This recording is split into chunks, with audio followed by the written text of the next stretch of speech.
Good evening, everyone. I would like to bring the regular meeting of our City Council to order. We would start our meeting with the Pledge of Allegiance. I would like Vice Mayor and Council Barnett to lead us for the Pledge of Allegiance. Thank you, Mayor. I pledge allegiance to the To flag the flag of the United States of America and to to the the republic for which it stands one one nation nation under under God, the God, indivisible, indivisible, with with liberty liberty and and justice justice for all. for all. Thank you. I would like to ask Ms. Rebecca Barr for our roll call, please. Councilmember Felder, Present. Councilmember Lowe. Here. Councilmember Agramonte. Here. Vice Mayor Barnett, Here, Mayor Dean. Here. Thank you. The motion carries. Thank you. Everyone's present. All right. Myself. Yeah. According to our special meeting that is January 6th, all our Recording in progress. commission meeting will be conducted virtually. So it will continue until further notice. So that we can participate out of the meeting through the regular the cable TV, the channel 27. The best way is you can go to our agenda, click on the highlight Zoom link. You can get it there. You can raise your hand, make your public comments. Or if you don't have any smartphone or the PCs, also you are able to participate with another meeting. You can, using the phone, dial 669-900-9128. And also press the star and the 9. That means raise your hand. You can speak out. Everything is available for you to participate on the local city council meeting. Thank you so much. Next one, I would like to report the closed session today, 4 o'clock. All of the 5 council members get together, have the closed session. This is a result of our closed session. Susan Casey will be the acting city manager. Next one is approval of the agenda. I'd like to ask our council members or the staff, do you have any changes for our today's agenda? Thank you. Mr. Mayor, Yeah. may I make a brief statement before we move on with the meeting? Sure. Thank you. I'm addressing my fellow city council members, our city staff, and the valued members of our community. Last night, I made a very serious mistake, which led to uncharacteristic behavior that I deeply regret. After leaving an event, I misjudged my level of intoxication and got behind the wheel of my car. I was pulled over and arrested for driving under the influence, and rightfully so. I'm sorry.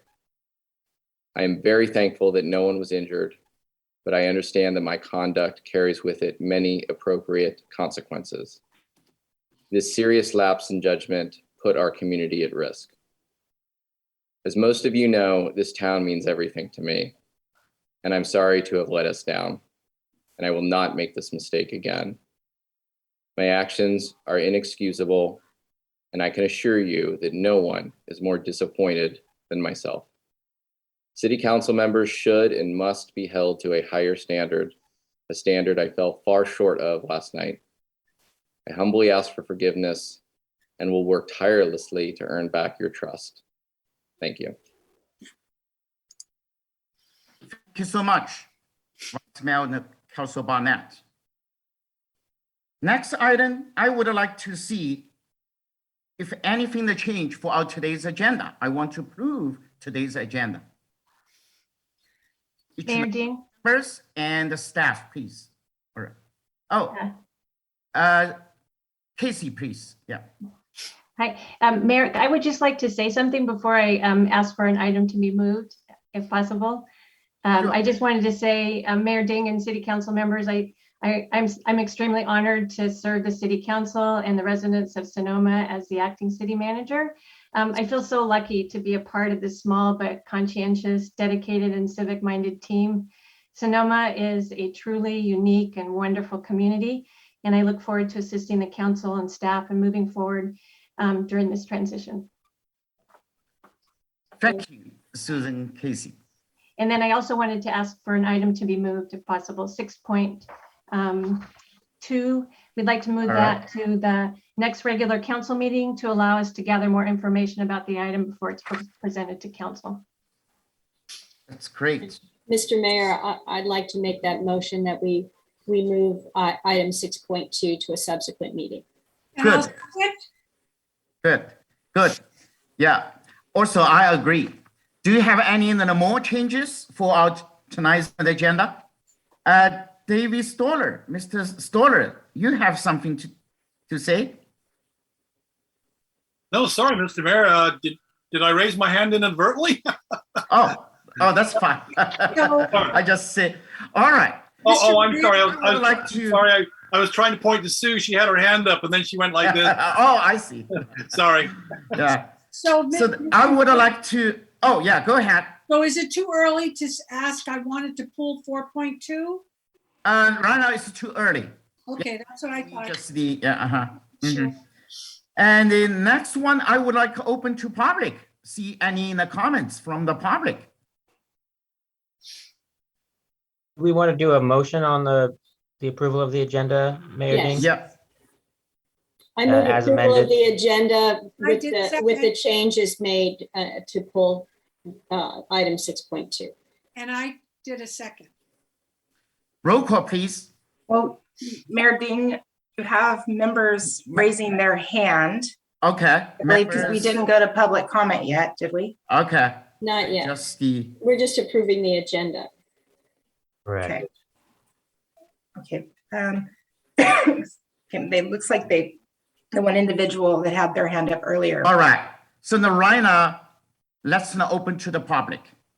I think we need to vote on the approval of the agenda. There's a motion and a second on the floor, sir. I believe Yes, that is what I was thinking. we think alike. Yeah, that is right. Yeah, now roll call, please. Councilmember, excuse me, Councilmember Felder, Yes. Councilmember Lowe, Aye. Councilmember Agramonte, Aye. Vice Mayor Barnett, Aye. Mayor Dean. Aye. Thank you. The motion carries unanimously. All right. That's a great.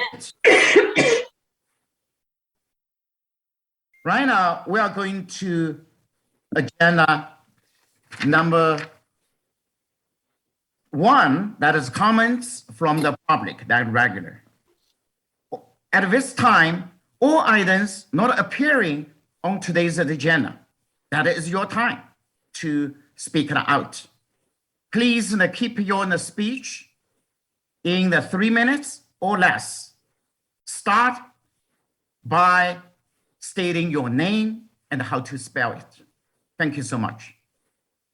Looks like the first individual that we have is Jim McFadden. All right. Hi, Farron. It's your turn. Thank you. My name is Jim McFadden, McFadden. I've been living here in Sonoma since 1975, and I'm part of the Sonoma Valley Housing Group.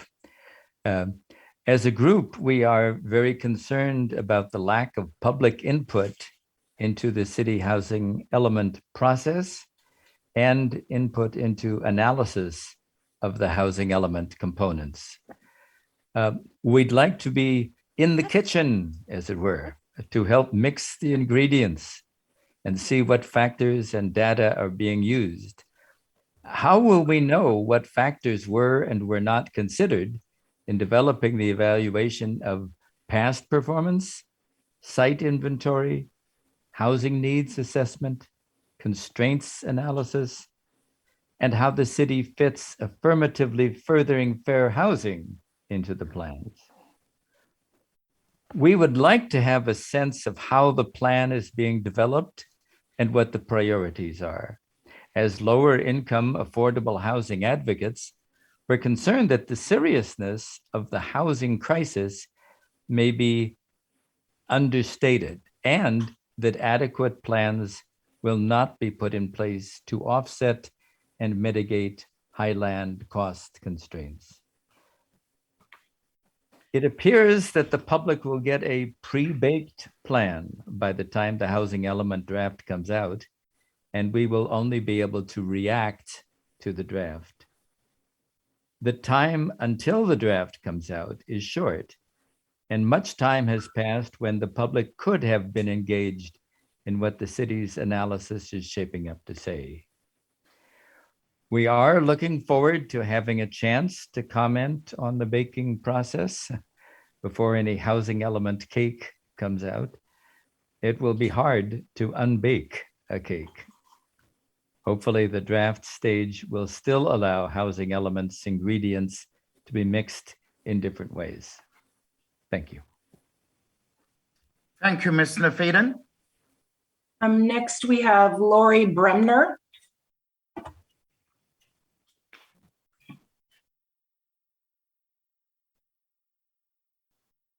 Good evening, Mayor, City Council members. My name is Lori Bremner, B-R-E-M-N-E-R. I live in Boyce Hot Springs, but my 3 sons graduated from Sonoma Valley High, and I've had an office on the plaza for 25 years. So although I'm not a constituent, I'm very involved in the city of Sonoma. I'm also a longtime volunteer for the American Cancer Society. First, I want to congratulate and thank Councilmember Agramonte for being the first then mayor in the state to sign on in support of the Yes to Protect Kids from Candy Flavored Tobacco campaign, which is a statewide campaign in support of the law passed by the state to end the sale of flavored tobacco. As soon as the governor signed that law in August of 2020, the tobacco industry spent $20 million to referendize it and put its implementation on hold until the November election.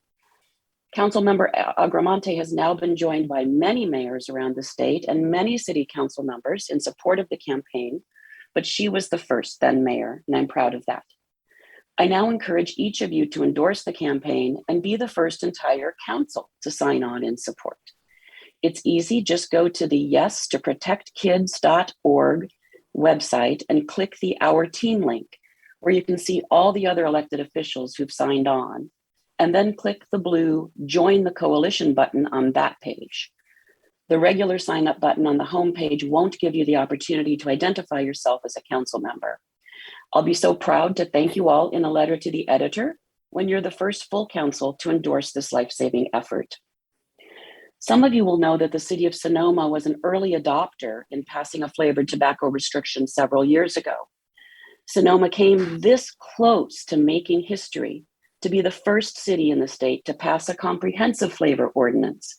But at the last minute, the council exempted menthol. Just before the vote for a comprehensive policy, Councilmember Cook said his vineyard manager chewed menthol chew, and he didn't want him to have to go out of town to get it, and menthol was exempted. But now more than 115 cities and counties have passed comprehensive flavor ordinances, and it's time for Sonoma to go back and amend their ordinance to include menthol, like Windsor just did. Petaluma just passed the most comprehensive and best practice ordinance in the county, and the unincorporated county has begun the process of matching Petaluma. It's time for Sonoma to do so as well. The County Tobacco Coalition has lots of resources to make it easy on the city attorney and city staff to amend the outdated ordinance and bring it up to current standards. I respectfully ask you consider putting this on your agenda in the near future. Thank you for your time. Thank you so much, Ms. Bremner. Next, we have Robert Demler. Thank you, Rebecca.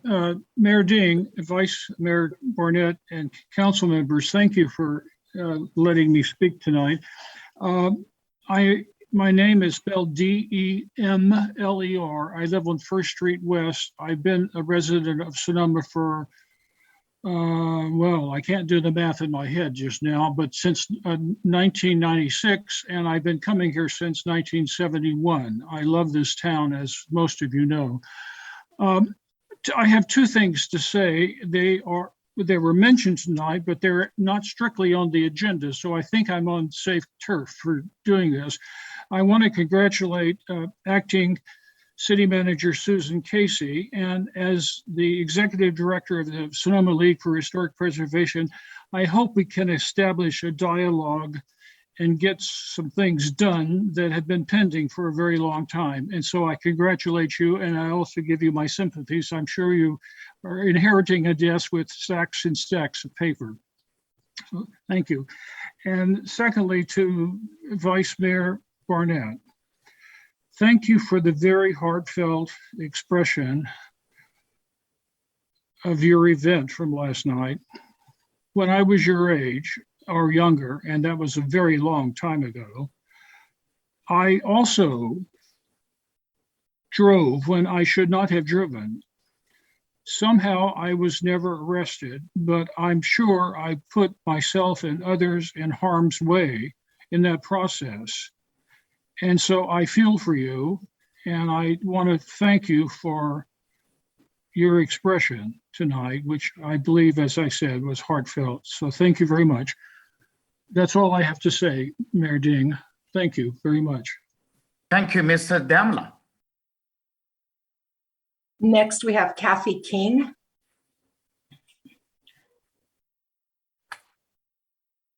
Hello. Can you hear me or see me? Yes. Yes, we can Hi. hear you. Hi, I'm Mhm. Kathy King. Last name is King. I'm the Executive Director of Sonoma Overnight Support.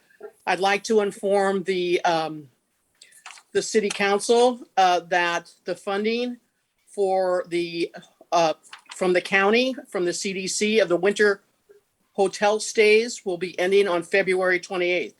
The CDC granted $117,100 to a local hotel for 10 bed nights, for 10 hotel rooms for 90 days starting December 1st. SOS will receive $85,000 for the operational costs to run the winter shelter program. That includes a staff person, includes case manager, intake, private security, administration. It also pays for all the meals. The total amount of the grant from the county is $192,600. I want to thank the county and the CDC and the local hotel for their generosity. They only charged $119 per night. In addition, SOS paid for extra 5 nights because of the long waiting list in February. But we cannot afford to continue to do that. On March 1st, 15 homeless people will return to their previous place where they were sleeping. That could be outdoor space, could be in their vehicles, or God knows where. It's not just the responsibility of the county and of SOS, but of the city of Sonoma and the city council to take care of our homeless. Thank you very much. Thank you, Ms. King. You can give them just a few more seconds if no one else is raising their hand. So let's do a last call for hands for general public comment.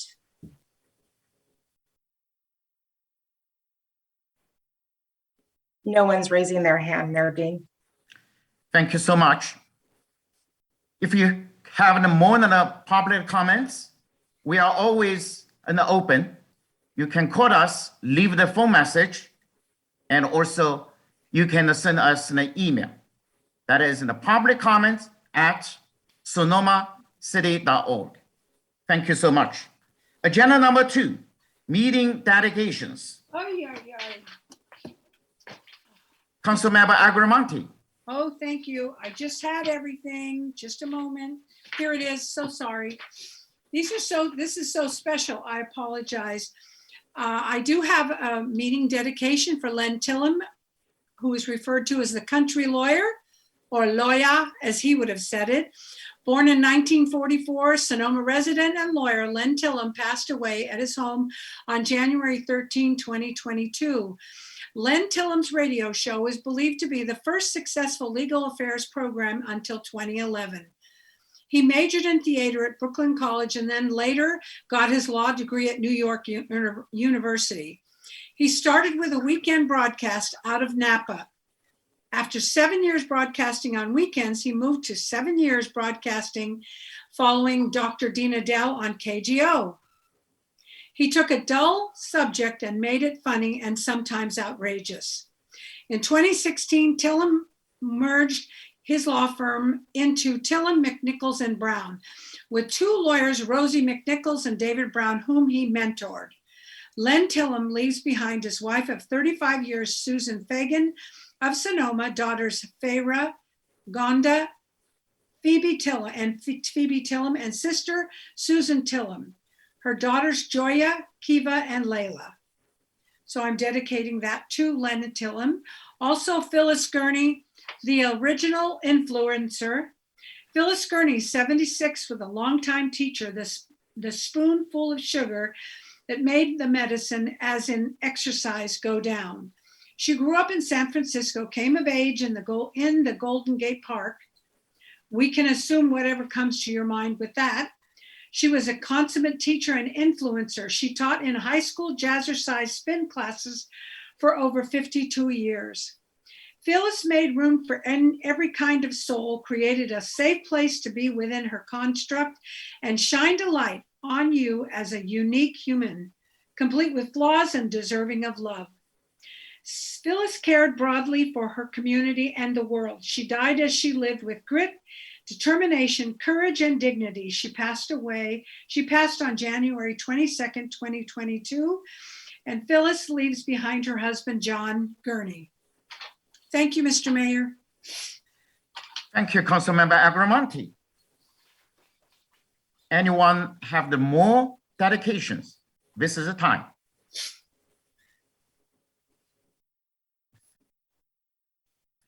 All right, thank you so much. Let's move on to agenda number 3.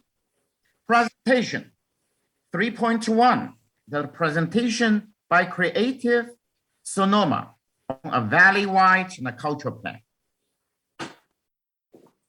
I'm bringing the individuals in that are part of the presentation now. So if I know Connie is, I think she's leading it. If she wants to go ahead and start, if you're okay with that, while I'm bringing the rest in. Mayor Dean? Yes, Can you hear me that's okay? great. Okay. I have a team, it's a team effort here that we're in, and some of the team members are with us. So Charlotte, you want to introduce yourself, and then John, Linda next? Sure. Hi, everyone. Thank you so much, council members, for having us tonight. My name is Charlotte Hager. I'm the executive director at the Sonoma Community Center. Hi, everyone. My name is John Arntz. I've lived in the Valley since 1996, have 2 kids born at Sonoma Hospital.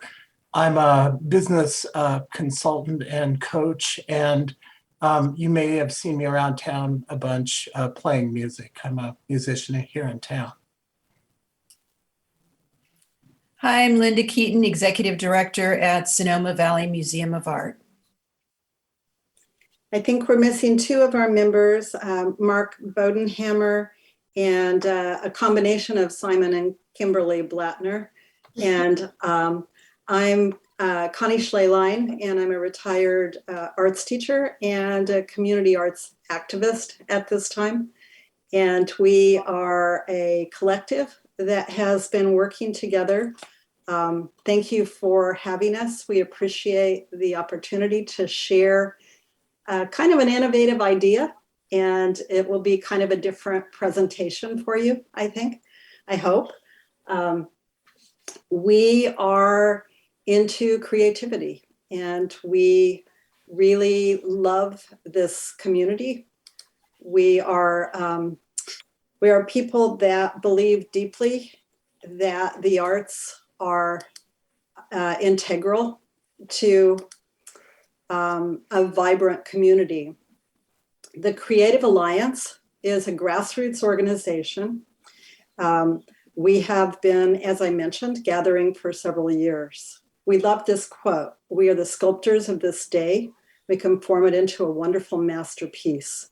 And we feel like this is the moment, after several years of research, to share our idea with you and a number of other organizations in the community.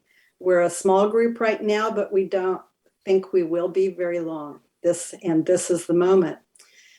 We long to be proactive. We didn't want to be in our own silos. We thought that by working together, we could the sum could be more than the parts. And so we were meeting in conference rooms for several years, huddled together, thinking about, dreaming what Sonoma could be if we all these organizations started to work together.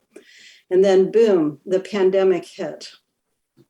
So then we huddled over our individual computers, much like we're doing now, to Zoom together, to dream together, to plan together and research. And it was a little like gathering around a campfire, telling stories. And we hoped there would be a time when we could again gather. And now we've done that. We were imagining Sonoma Valley 10 years from this time. And our vision, you will see tonight, but our vision isn't the most important vision. It's a community vision for what Sonoma Valley could be if it prioritized arts and culture more dearly. So let's take you on a brief journey, and I'd like you all to close your eyes. And I want you to jumpstart your imagination. So we're going to do just a little guided journey.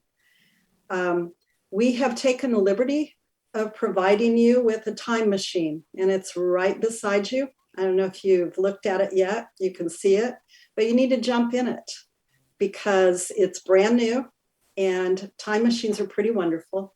We're going to take you 10 years to the future. You each have your own. So turn that little dial to 10 years. And we're going to go look at what a great, vibrant, creative community Sonoma Valley could be if we all imagine it together. We're going to land in South Broadway right by Friedman's, and we're going to think about how it's different now. What are you seeing? What does the entryway look like to our valley? And we're hovering over the plaza. We're hearing music. Where's that coming from? Where's the art? What are the smells? What's the culinary going on? We're moving over into the valley. Is it united? So we want you to imagine, much like we want our community to imagine, what we could be like in 10 years. So now this is our vision. This is what our vision is. But again, this is a community process. Our vision is the city of Sonoma and Sonoma Valley becomes a world-class arts destination.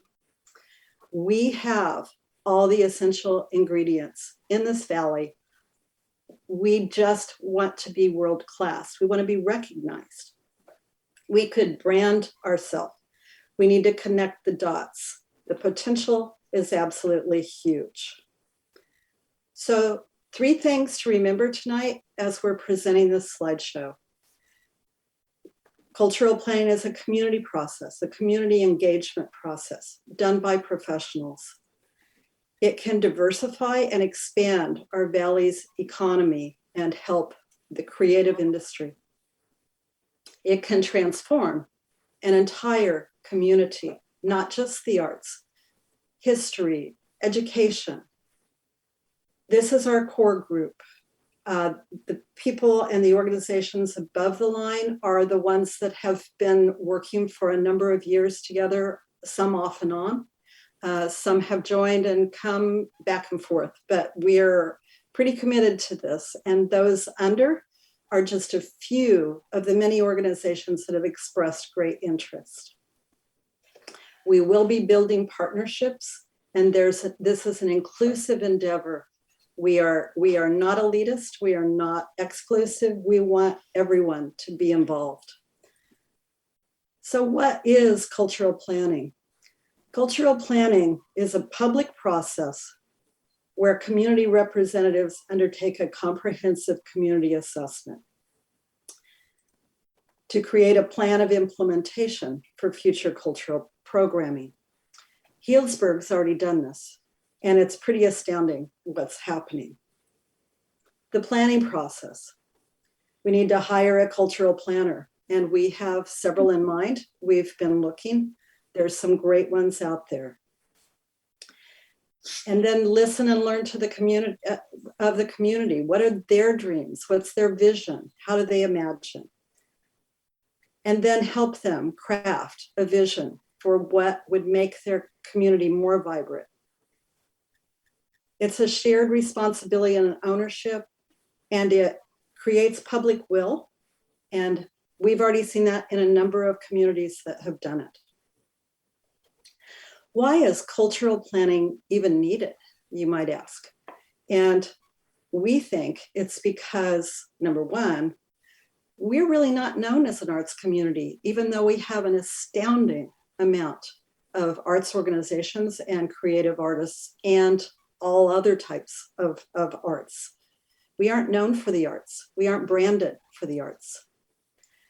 The creative economy is important in this area, and it can use a boost. Equity and inclusion. When you engage the power of the arts, the entire community unifies and rallies, and it's pretty exciting. And deepening the community involvement.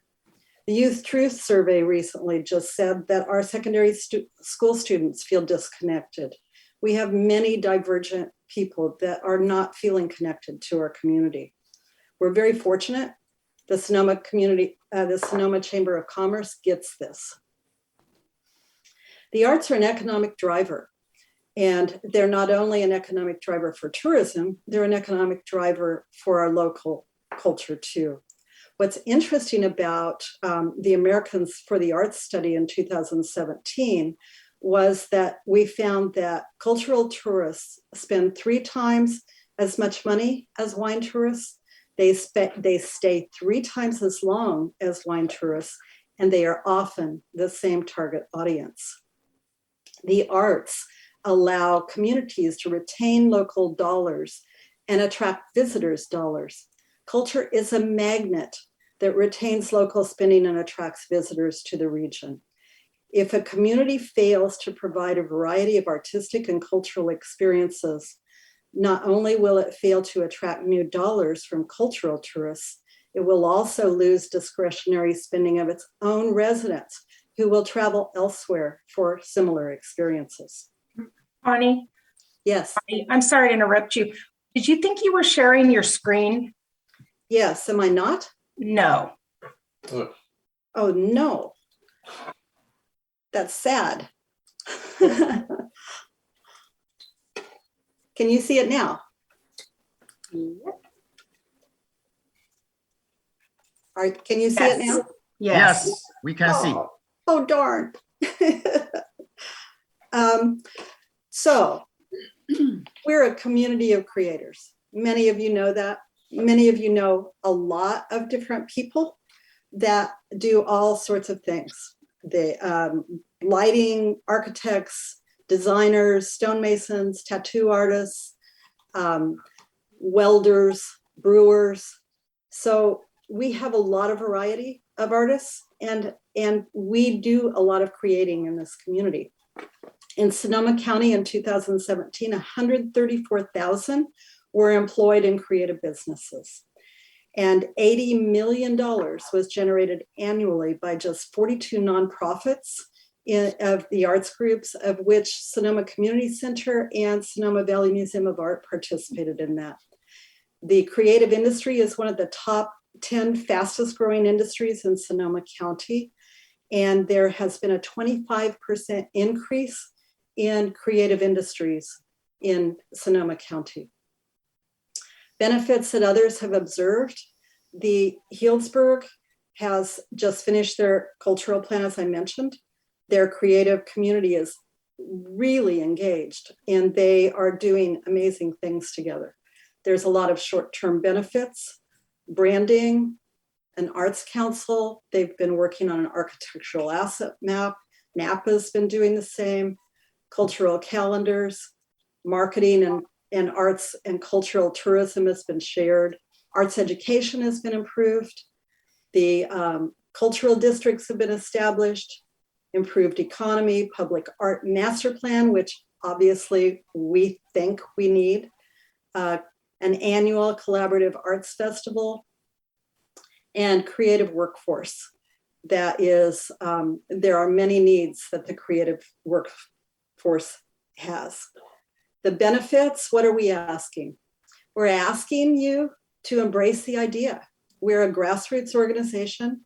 We are not out of the city. We are a valley-wide, we are community, but we think, and we've been told, that it's vital for the main city to embrace the idea in order for a cultural plan to have success.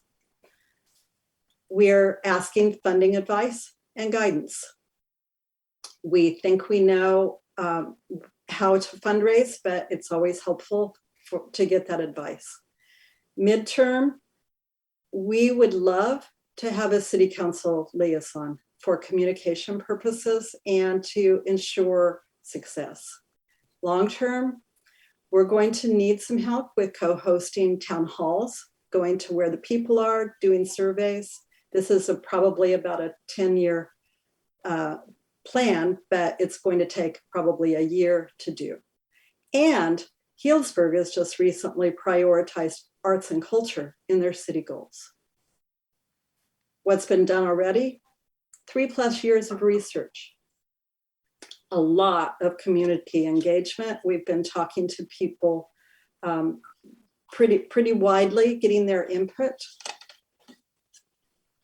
Financing, we've been looking at all sorts of ideas for how to finance this.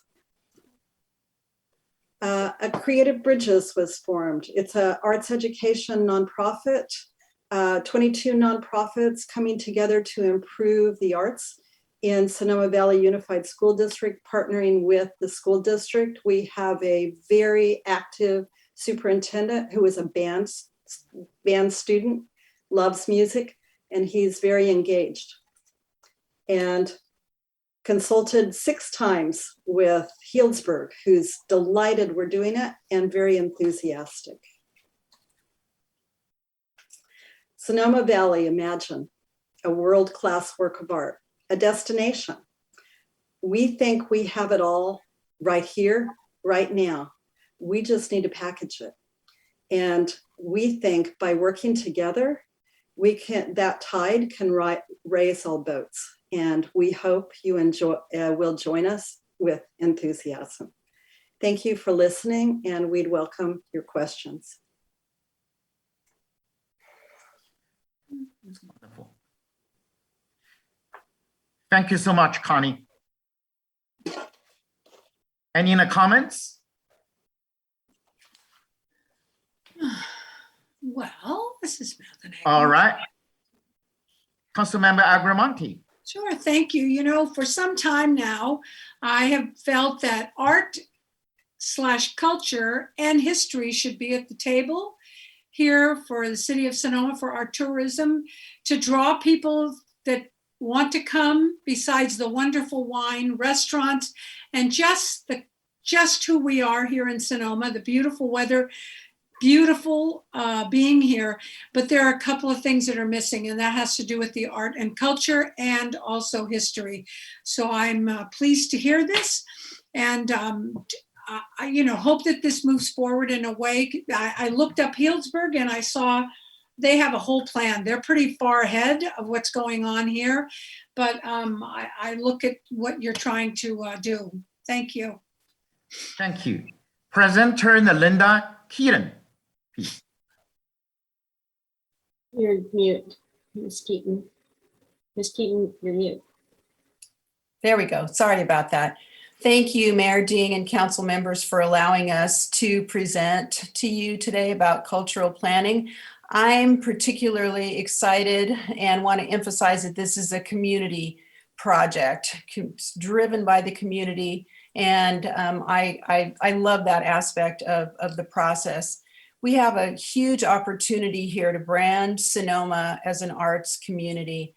The assets are all here, they're in place. We're all doing the work already. And we need to let the world know what a tremendous arts and culture scene that we have here in our community. Sonoma Valley Museum of Art fully supports this initiative with great enthusiasm, and I'm very excited about the possibilities. Thank you, Linda Keaton. Next is Charlotte Hager. Thank you so much, Mayor Ding and members of the City Council. Like Linda said, for allowing us to present here to you this evening. And I just wanted to add to what Linda already said on behalf of the Community Center, that this cultural planning process, as a truly community-driven effort to bring more focus to the power of creativity and culture in the arts, is something that the Community Center very strongly supports. Even more so because we see that the benefits of a cultural planning process directly impact goals that I think we all share for this community. We're talking about strengthening the local economy, increasing diversity and equity, fostering more community engagement. These are things that all of us are striving for, no matter what sector we're working in. And at the Community Center, we feel that a cultural plan, and especially this kind of community-driven effort to arrive at a plan like that is really a key way for us to get there. So we're really honored to be part of this initiative. And again, we're really grateful to you all this evening for inviting this presentation tonight. Thank you so much, Charlotte Hager. All right, any more comments? Sandra Lowe, please. Yes, if the participants are finished, I don't know if any of the other members of the group wanted to speak first. I didn't see anyone, so anyway. I'm always in favor of expanding the arts. I think that it's what, we worry about a lot of things, that are sort of day-to-day mundane, let's put one foot in front of the other, but the arts is what, sparks people, keeps them, caring about, their surroundings, people, etc. It's, I'm a big fan. Thank you for the presentation. I'm one of these people that that's a great, now how do we make this happen? I'm like that person. So what I'm thinking is maybe what we need is someone representing the city, working with the proponents and looking at the examples from the various cities that you brought up to see if there's something there that we could model after, not have to recreate the wheel from scratch. And then bring something forward to the board, to the council. So, that's kind of where I'm going with it, because I think just from the amount of the groups that you mentioned that are involved, I mean, you've already sort of, you've brought everyone to the table that really needs to be there. So now we need to put the meat on the bones of this thing and see if there's something that we can bring forward. So I guess I'm looking to our city manager, interim city manager, to make a suggestion of how we might go forward in working as an ad hoc committee or something to give us some structure. I mean, we heard, we got a beautiful artistic presentation. Now how can we put some structure to it so that we can go forward? Because I think that there's a will to do that. So my question through the chair, through the mayor, is to Ms. Casey. Thank you, Councilmember Lowe. Can she reply to that? Just structurally, my question. So we can, if the council desires, we could bring that back to the next council meeting, talking about, I mean, do you want to form another ad hoc committee to work on this? And I think we could do that at the next council meeting, if that's what the council desires. And you could bring, we could have a staff report of some kind that would sort of help us guide that process a little bit. Okay. I did look online, Sandra, at the Healdsburg Arts and Culture or Culture and Arts. So that's available. I'm sure a link. Oh yeah, no, I'm sure there's many things available. I'm just saying we're not going to solve it here after the presentation. I don't want it to drop. And so I'm trying to figure out, like, how do we go forward to make this, to investigate, making this happen. So what I'm hearing, from our acting city managers, that we can bring this back. We can have a bit of a staff report and then decide if we want to go forward with an ad hoc committee to work with the proponents. Sounds So good. I'm happy with that. Thank you. Yeah. Okay. Great. We'll put that on the next agenda. Thank you. Thank you. That's great. Thank you, Susan. And it is make it a quick. They are very efficient. Idea to set up an ad hoc, and we can discuss more the next time. I'm really proud of our Sonoma. Sonoma is rich in history and also in cultural arts. That is the best part of our Sonoma. That is why the different here from another city. So usually economy, I was told when I in the school, economy is driven by technology. Where the technology comes from? Innovation, creativities. So right now the people realize that, that's wonderful. Usually we always underestimated the power of the culture and the arts. Thank you everyone to bring us together and to move forward this great project. And also I want to take this chance to say thank you everyone and your heart projects during the pandemic. It was the right time, help the community hear the hurts and lift our spirits. Definitely, we can work together, make it better. Thank you so much. Do you have any more comments or questions? Hi, Councilmember Felder. Yeah. Thank you, Mayor Ding. I fully support this initiative, but what I see that we really need is some effective support from our city staff to guide this effort. And we certainly have all of the groups that can participate, but without somebody taking charge at the helm, this will continue to flounder. And I realize that this requires an investment of both time and money to provide that kind of support. And I'm looking forward to the fact that maybe there's enough of a grassroots movement to find some kind of a grant or something to be able to support at least a part-time staff person that can actually take this function on and guide whatever group carries it forward. With that, I think we have a chance of success. Otherwise, we're going to continue in the vein we've been in. Thank you. Vice Mayor Barnett, please. You're mute. Thank you. I'm back. Thank you, Mayor Ding. I'm very excited about this project. I spoke last year with Linda and Simon about this and recently spoke to Connie about it. And this is exactly what I think Sonoma needs. Obviously, I'm very excited about the potential economic benefits. I don't think people really realize the extent of that when it comes to the arts, not just in terms of tourism, but just the local internal arts industry. And I liked learning about that. I totally echo the comments of Councilwoman Lowe and Councilman Felder about, obviously taking these great ideas and putting them into action. But I have confidence that this is the right team with the help of our city, but this is the right team to do it because I thought that was a great, thoughtful presentation. And I wish, I wish we approached a lot of things at the city with that kind of thought and analysis And so I do have the confidence that we have the right players involved and the right organizations. And, you know, obviously the community center is here tonight, the art museum, but there's a whole list of all the major nonprofits and creative groups in our valley that are behind us. I also think it's very important that this is a valley-wide plan. Clearly, we are the city of Sonoma, but we need to obviously support, you know, the entire valley when it comes to this.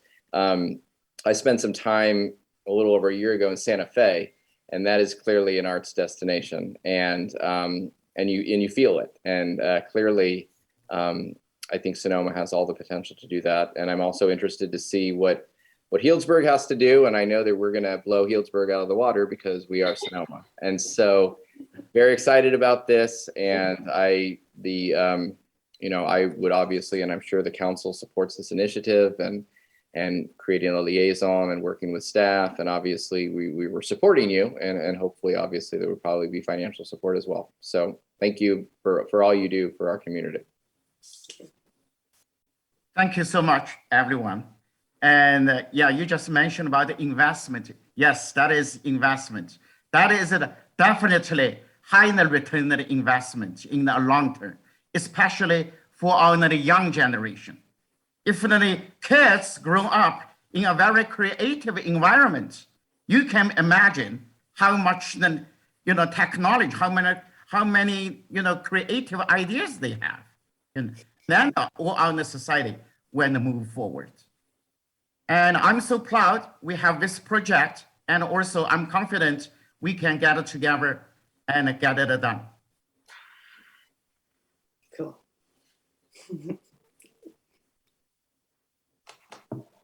All right.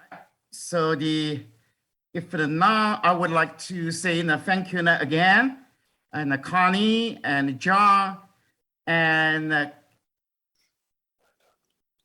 Charlotte and Linda, and also I know somebody else also working for this, Kimberly Blattner, and also the Mark Bodenhammer also working on this project. Also, I will say thank you to all artists, performer, writer, professors. You are using your talents and making our life better. Everyone. That's pretty fun. Thank you. All right. Yeah. Thank you.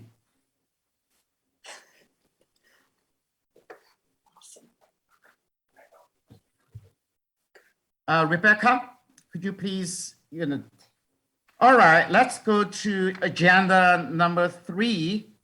And I believe today we have a presentation by Sue, introduce our new staff director. Yeah. Yes. Redirect. Yes, that's correct.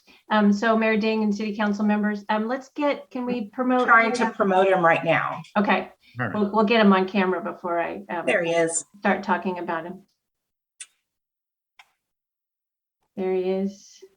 There he is. Hi, Pat. So Mayor Ding and City Council members, I'm really glad to introduce Pat Eccles, who is serving as our interim Public Works Director while we're in the recruitment process for a new Public Works Director. Pat is a Florida native who moved to Santa Rosa in 1983 and has lived in Marin County since 1988. Pat recently retired after 25 years of public works experience in Marin County. Starting as a senior engineer for Mill Valley in 1994, Pat moved on to become Public Works Director for Fairfax in 1997, San Anselmo in 2000, and Tiburon in 2001. In 2007, Pat joined the County of Marin Department of Public Works, and prior to his retirement, served as the interim Public Works Director for the county. We're just really extremely grateful to have Pat's assistance and his expertise during this recruitment period. So Pat, did you want to say something?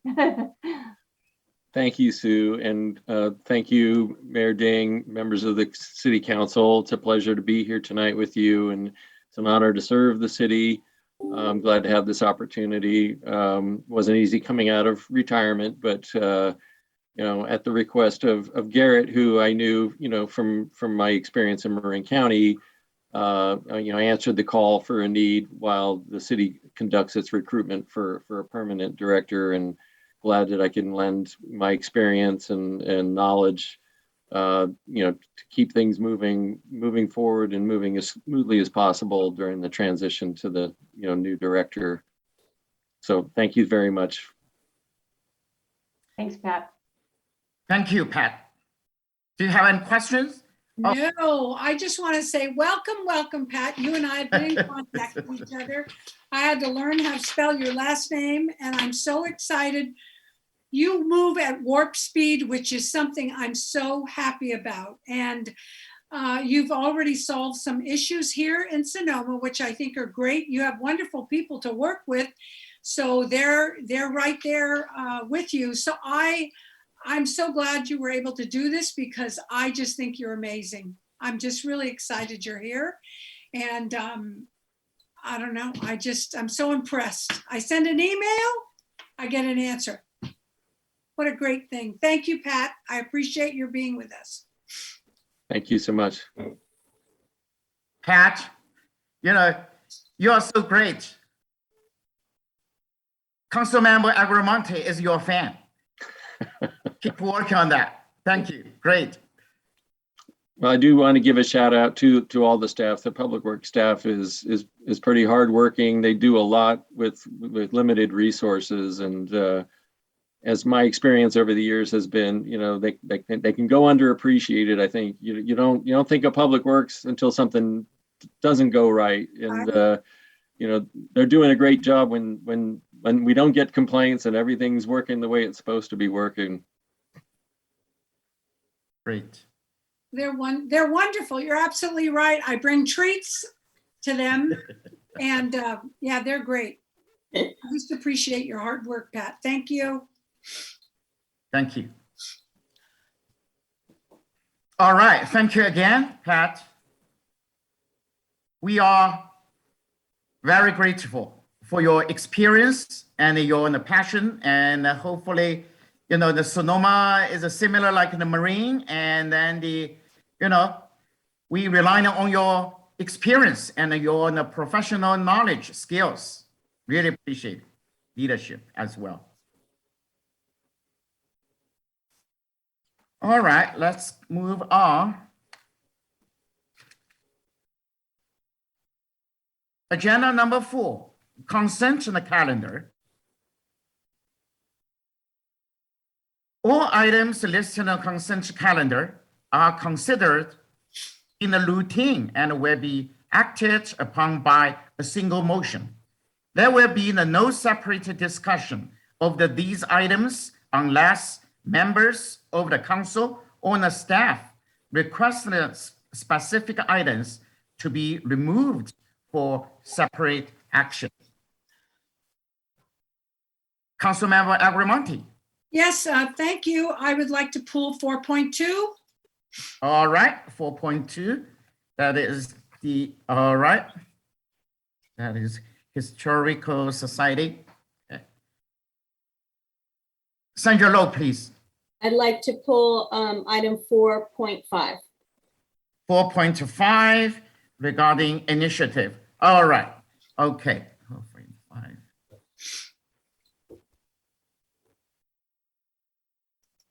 All right. Yeah, we can. I'd like to approve the consent calendar minus items 4.2 and 4.5. Any second? Anyone second? I'll second that. All right. Roll call, please. Mayor Ding, we do need public comment on the wait a consent minute. calendar. Let me open to the public. Sorry, I will need to get used to. Still am not used to it. It's okay. That's good. Yeah, always in public. Yeah. We do have one individual raising their hand. Okay, we can wait. It is Robert Demler. Oh, sure. Hi, Mr. Demler, it's your turn.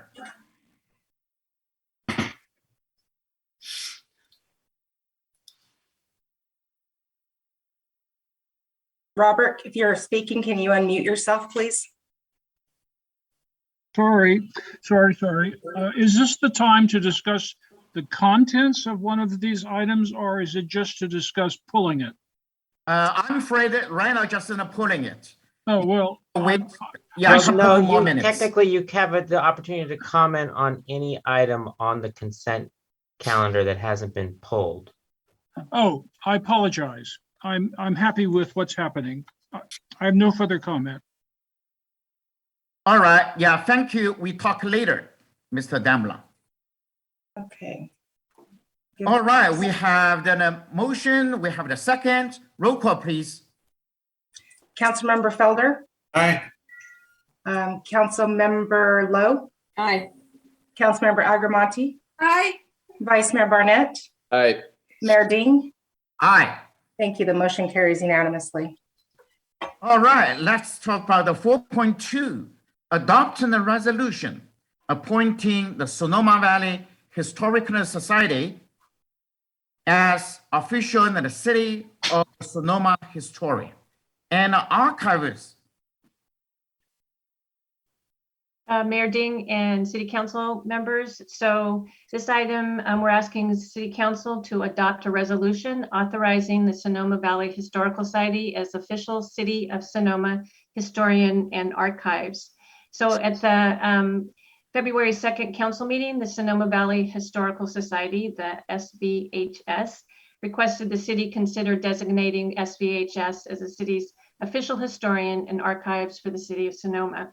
And at that meeting, the council requested the matter be brought back or agendized for consideration, So attached to the staff report is a letter from SVHS, and it details their qualifications, their role as the steward of Sonoma history since 1937, and their archives. The Sonoma Valley Historical Society runs the Depot Park Museum, Marcy House Archives and Research Center, which are open to tourists, students, scholars, the media, and other members of the public.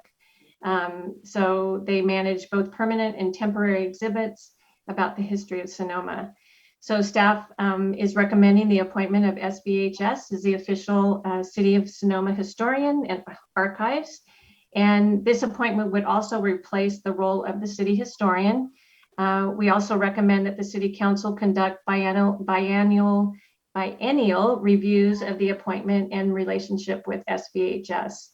And the duties and responsibilities of SVHS as the City of Sonoma Historian Archives will be the same as the city historian, and they're outlined in the staff report. So again, we're asking City Council to adopt the resolution. And if you have any questions, please let me know. All right, any questions from council members? No, I think there is Patricia Cullinan. I think she's waiting in the wings. Yes, but right now, if you have any questions. No, I'm just asking that question. That's the question. Is she waiting in the wings? Yes, she is. All right, thank you. If no any another question. Mayor Ding, I have some comments, but I know Sure. that there's members of the public that wish to speak on this item, and I'll wait until they have their opportunity. Sure. Okay, that's great. So right now, we'd like to invite Patricia Cullen to develop more in the detail or ready. Patricia Cullen. She's being brought in now, Mayor Ding. Okay. Yeah. Hi, Patricia, it's your turn. Patricia, you'll need to unmute.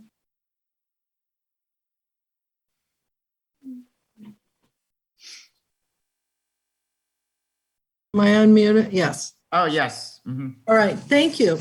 Thank you for considering this. The Sonoma Valley Historical Society would like to thank the City Council for acknowledging the efforts of the Historical Society in fulfilling an important role of the city historian and archives. We view this not as an honorary position, but as a strategic partnership with the City of Sonoma. Since 1937, we have collected, stored, preserved, and shared the history of the town of Sonoma and the entirety of the Sonoma Valley.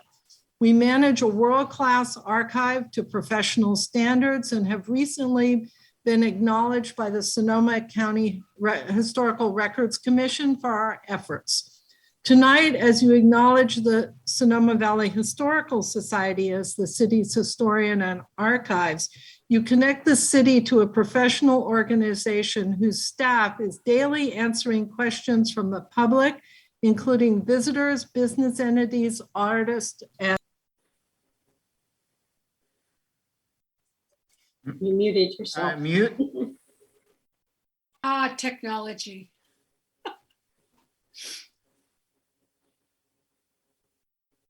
Yeah, we can wait for a little bit. how far did I get? Yes. Yes. Where did I stop? But you've been offering services for you.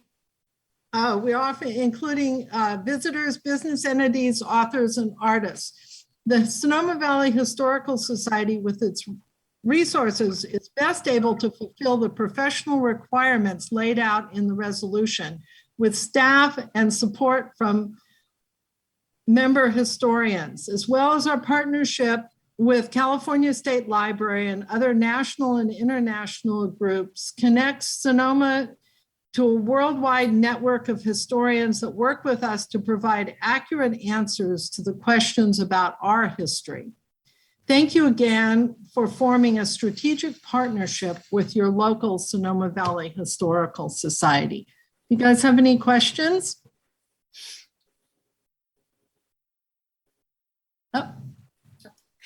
Any questions? Sorry, Mr. Mayor.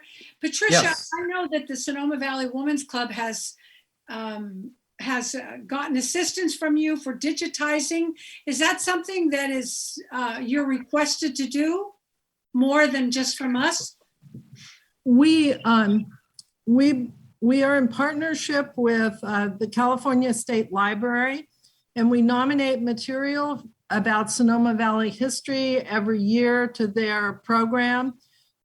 We have a very rare archive of newspapers that is online. If anybody ever looks up the Internet Archive to use, it's an amazing online library. Type in Sonoma Valley Historical Society and you see much of the material that we have had archived through the State Library program. Thank you. Thank you. Any other questions? I'm just going to add to David's store that we recently had some material donated to us that will be very interesting to him. So he needs to call me soon. It's great. If that's it, thank you very much. I think this is long overdue for the Historical Society to have an official relationship with the city of Sonoma. Thank you so much. Okay, bye-bye. All right. Is there any more comments or questions from our council? Otherwise, I would like to open to. You have a public comment, sir. Okay. There. And I want to look at in the. Yeah, there's public comment. All right. Let's open to the public. Robert Demler. Mr. Demler, that is your turn.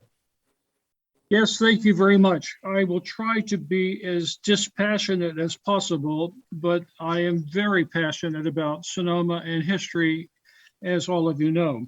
I am the executive director of the Sonoma League for Historic Preservation, but I'm not speaking on their behalf tonight. I'm speaking it as a private citizen. The Sonoma League does not consider itself to be a holder of archives. We have information on historic structures that are based on the historical survey, which we were asked to perform in 2012 with an update in 2017 by the state parks Office of Historical Preservation. We are not in competition with the Sonoma Valley Historical Society for archives. In fact, we recently gave some small amount of archives to the Sonoma Valley Historical Society, and we plan to go through our depository again and give them more. I congratulate them on the good work that they do. I do, however, disagree with the scope of this resolution. And I would ask you please to listen to me carefully, and I will try to stay within three minutes. As former historian, I'm a great believer in having a citizen to be, as a former city historian, I'm a great believer in having a citizen participate in that process and be part of the greater city government. That can only be a good thing for the public. I also think that individual has a chance to provide research and present items of interest with a different perspective than one single group. This is why the rotation process of these appointments are so important. You get different people with different ideas, and I think that cannot be a bad thing. Therefore, I'm not sure I have the authority to recommend anything to you. I remember vaguely I do not, but it is my strong desire that you will consider this resolution tonight and approve it with the elimination of only 10 words. 12 words. Remove Garrett Toy and put in acting city manager, Susan Casey, and remove the words historian and, because all of the 7 bullet points really describe an archival responsibility. It does not really describe a city historian per se. So that's my strong recommendation, that you grant this to the Sonoma Valley Historical Society, who, I repeat myself, is doing a wonderful job. Time there. So and make this only for the archive. Thank you very much. Thank you so much, Mr. Damla. Thank you. Next, we have Kate Schertz. Hi, Shirts. I'm muting myself. I'm unmuted. All right. Can you hear me now? Yes. Okay, great. So I just wanted to make the connection between the Historical Society and Connie's entire presentation about arts and culture. Everybody keeps talking about arts as the performing arts, the plastic arts, etc. Culture is a big C, and culture absolutely includes and is integral to the part of history. The history of our valley is the culture of the valley. It reflects the culture of the valley. It creates the culture of the valley.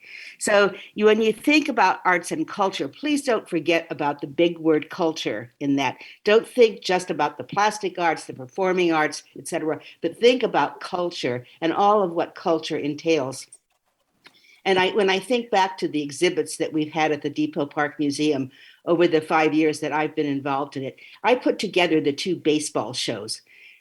We now have a history of baseball in Sonoma Valley. It never existed before, and it wouldn't exist if it hadn't been for someone spending between 2,000 and 5,000 hours putting it together. And I'm an amateur historian, but I did the research, and I had all the people come in who had played ball in this town and bring their kids in, and the grandparents brought their grandchildren in and said, look, there I am. And that's culture too. Our next show will be about quilts, and we're having between 12 and 16 quilts made specifically that depict the scenes and the buildings of Sonoma. This is culture. This is culture. So just remember that when you think about arts and culture. Don't forget the C part of it. Thank you. Thank you, Ms. Schertz. Next, we have Fred Alabak. Hi, Mr. Alabak. It's your turn. Thank you. Good evening, Mayor Ding and City Council and City staff. As a former board member of the Sonoma Valley Historical Society, I'd like to fully support this resolution. Thank you. Thank you, Mr. Alabak.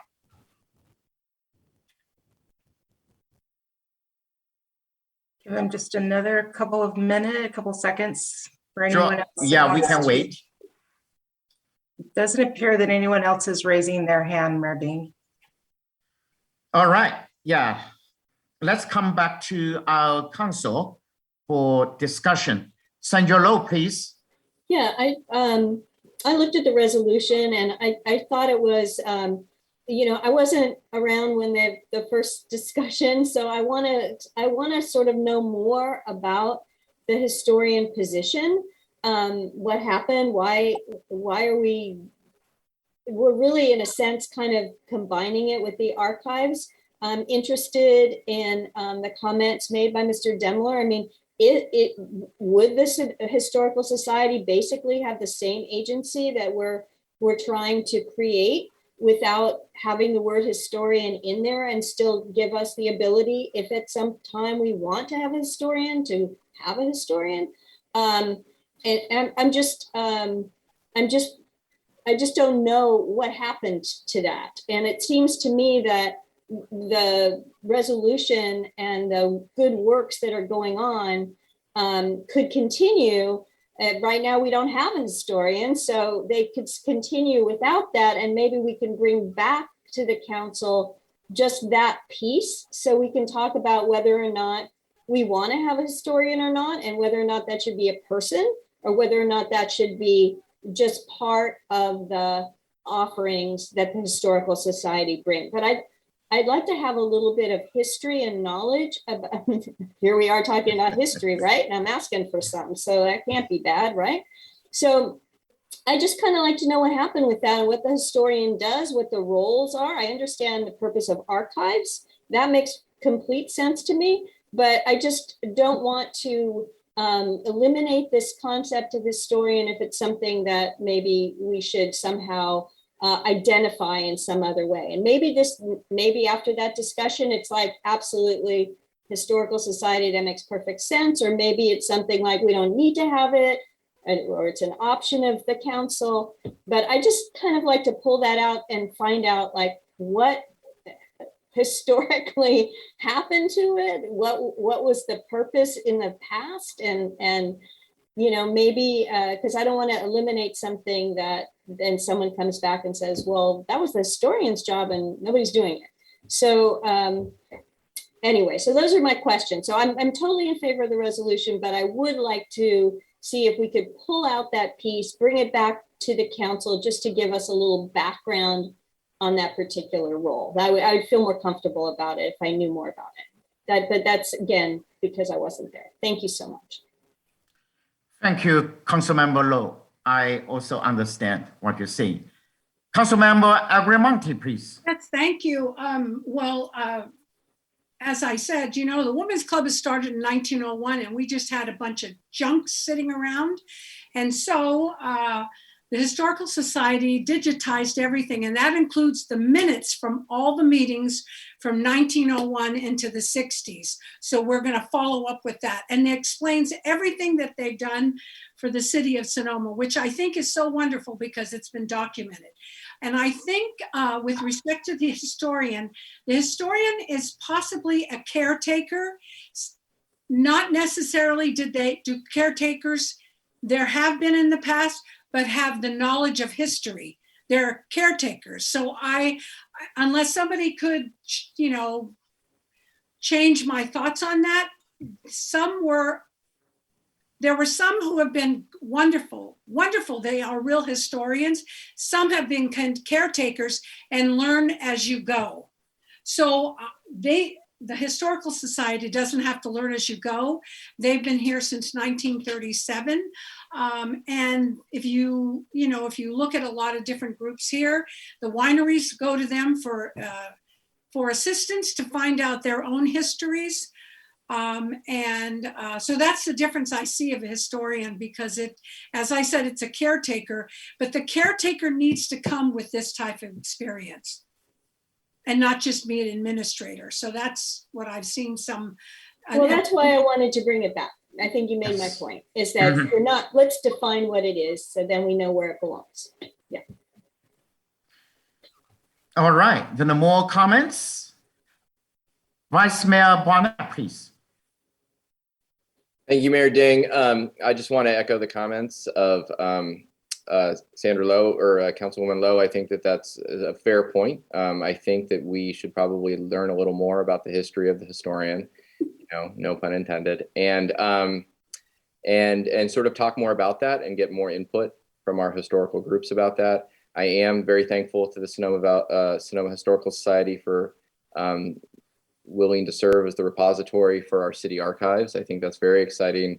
The Sonoma Valley Historical Society is a great organization. Patricia Cullinan does amazing work with it. Lori does great work there. And we're so lucky to have that in the Marcy House right next to where we typically meet, and we'll meet again soon. I always actually envisioned the Historical Society as sort of a, just as we work with the Vintage House and the Community Center and the Boys and Girls Club, and I always view in the Art Museum, et cetera, I view the Historical Society to be one of those community partners. And I think that's very important.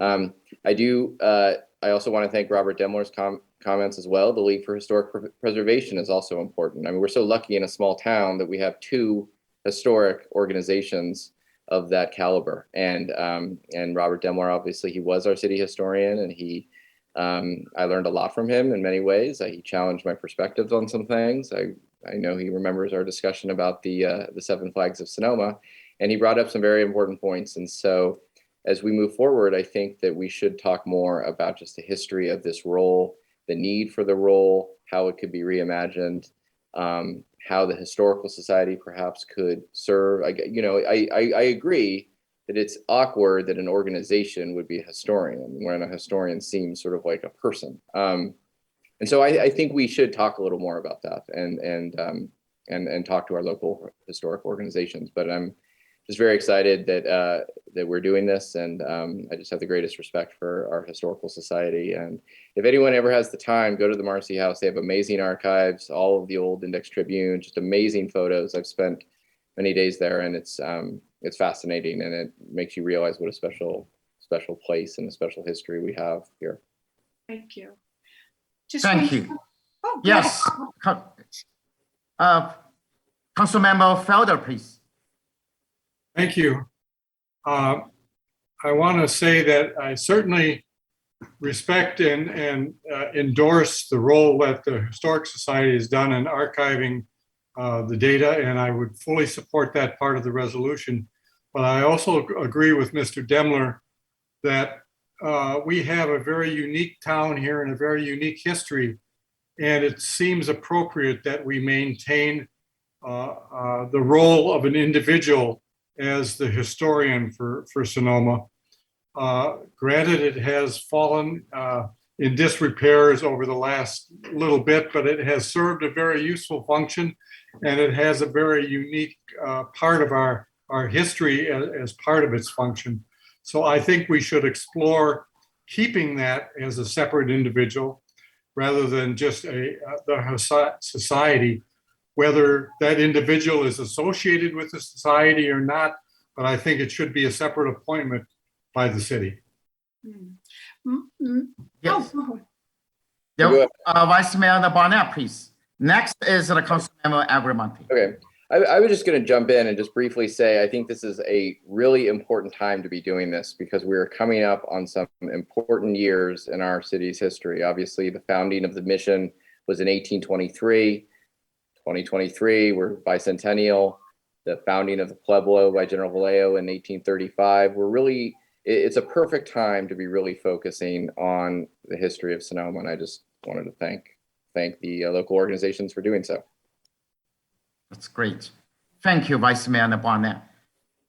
Councilmember Agramonte. Sure, thank you. So I only have one request, that if there is an appointment of historian, it has to be an actual person and not just a caretaker, someone who actually brings that interest with them, and not just a manager or looking for projects. And maybe it's an issue with the Historical Society, a wordsmithing problem. I don't know, but I just think it's really important. So if we're not ready to make that decision, I'm okay with it. I just had to comment on those two things. Thank you. Thank you so much. I appreciate it. Yes, I echo all council members' comments. This is a serious issue. And before we made a decision, everybody should understand, got enough education, and make the decision very, very firm. I also, when we made any decision, and we should look at the history where this title was created. As far as I know, that is a former Jerry Hill and Robert Palmilli. These are the two famous gentlemen. Unfortunately, they already passed away. They treat this title, it's kind of an honorable title for the historian. Basically, they should be either one become our first Sonoma historian. However, they are, gentlemen. They are talking, oh, I nominated you, and you nominated me, and so that is it's a very, very beautiful story, because recently Kathleen Hill wrote an article on the Historical Society in honor Robert Palmilli. So it reminds me, hey, this is a title. Also, it's kind of asset for our city. We should very evaluate what's going on, why. My understanding is a historian should be a person, but it could be an organization. We need to do more research. What is in a proper way? And also, I know very well the first historian, that is George McHale. Always he was very, very proud. Also, I pay him extra respect because he is historian. So basically, I think everyone already got at this point. We think more and do more research and listen more from our communities. And I hope we can find a resolution, get more common grounds, and then in the near and the future. Any more comments? Mayor Ding. So Rebecca actually sent me a copy of a resolution and a staff report from 2019 that discussed the city historian process. And I guess the position was established in 2008. And in 2019, there was a discussion and direction on the future structure of the position. It does note in the staff report that the responsibilities are exactly the same as was listed in this staff report for the Historical Society. But I think at that time, the city created a council ad hoc committee to review and refine the roles and responsibilities of the historian. And I asked Rebecca, is that committee still active? And she said it was dissolved because nothing was, that I guess it didn't meet or whatever. I don't know. So we do have that history as well. So we could, bring that information back, but it's exactly the same roles as was listed in the staff report. So for the city historian. So, I think that, the position was established originally in 2008 and 2019. It was brought back to council to say, what is this a position? What do we want to do with it? And the ad hoc committee was established, but I think that nothing ever came of it. So, we could take a look at that, bring it back to the next council meeting if you want, and then, figure out if another ad hoc committee wants to be established, or or how we want to review that, or what would maybe define the roles of the SVHS as opposed to an actual city historian, and if we want to bring that back. Thank you so much, Sue. Yeah, you give us a quick feedback. That is wonderful.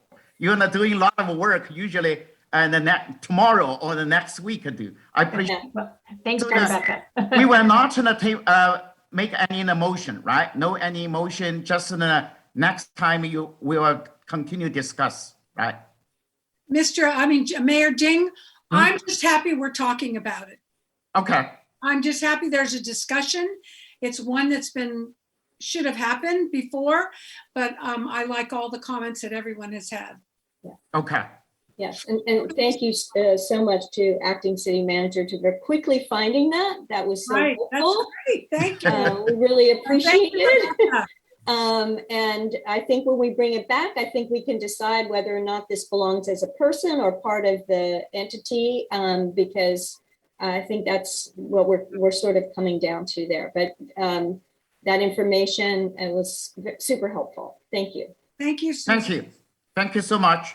Appreciate it. So, all right, let's move on. Agenda number 4.5, Sandra Rowe. Yeah, I pulled this. You know, some of you know I work on ballot measures. That's kind of what my day job is. So it's awkward, but you know, there are menthol cigarettes. You might as well go on. Listen, believe me, that one is qualified. The difference is this one hasn't qualified. This one is just got title and summary at the beginning of January. It hasn't qualified. And, you know, this has happened before where the council was asked to take an opinion on a bill that had already been signed, for example, or a bill that had already was dead. And, you know, there's a lot of initiatives pending and that are in signature gathering. This is one of them. There's also legalization of ferrets and a lot of other very important things. But I would like to wait and see if this thing actually is real before we comment on it and take a position, because I'd like to see that. I just don't see any point of a council taking positions on legalization of ferrets or this particular policy, which, by the way, I think is terrible. And you know, should they get the signatures, I think we should take a position of opposition. But I would like to wait to see if things are real and actually make comments about policy when we can actually make a difference, instead of getting all stirred up over things that, you know, may or may not come to fruition. So that's my only reason for pulling it. I certainly agree with the staff's recommendation of opposing it. Should it qualify? It's not even close. So I'd like to bring it back if and when it qualifies. Great comments. Thank you so much. You are using your professional to tell us. Yeah, really appreciate it. Any more comments? You know, I actually think that makes a lot of sense. I think that was a very, yeah. I mean, how could we argue against that? It's not even qualified yet. So I support that. Yeah. All right. Councilmember Agramonte, do you have? I think the word Vice Mayor was looking for compelling. Compelling. Perfect. Absolutely. All right.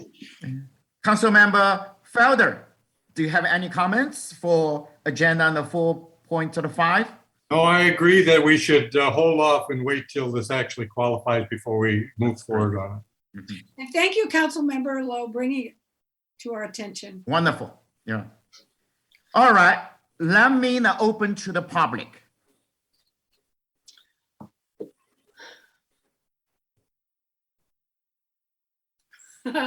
No one appears to be raising their No. hand, Mayor Ding. All right. So let's come back to council. And then for me, I totally agree. We haven't known the detail yet. I'm afraid we cannot make any position on this. So how we can, do we need a motion or just the no motion and then let it go? I move that we bring it back when and if it qualifies. Yes. So Casey, so that in this way, if we follow Sandra Lowe's instruction, do we need to make any motion or just sit here and then we come back in the future? I think Councilmember Lowe's motion is appropriate given the direction, and if that gets a second and 5. I will second it. All right, roll call, please. Councilmember Felder, Yes. Councilmember Lowe, Oh, Aye. yeah. Councilmember Agramonte, Aye. Vice Mayor Barnett, Aye. Mayor Ding. Aye. Thank you. The motion carries unanimously. Thank you. Let's move on to the next item, agenda item number 5, public hearing. Today, we don't have any public hearing. Agenda number 6. Agenda number 6.1, receive update report from the Sonoma Overnight Support, SOS, and the city staff on the status of the finding temporary or permanent new location for the safe parking program and provide a direction to the staff as appropriate. Sue Case? Yeah, Mayor Ding and city council members. So I don't know if Kathy King, I don't believe that Kathy King is going to make a presentation tonight. That's my understanding. So I don't want to talk over her, but that was what my understanding. She was just going to do public comment. So she is raising her hand. Oh, okay. Technology. If we can, I don't know if I can, for some reason it doesn't want to promote. Oh, there she is.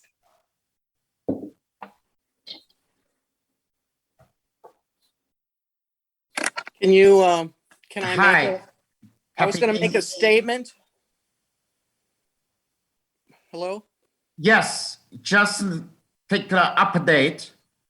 Yeah, I was just All going right. to make a statement, as was our Associate Director, Francisco. So good evening again, Mayor Day and council members. What I'd like to tell you right now is that we continue to look for wraparound services that will include a commercial kitchen, office space, laundry, shower facilities, close to services.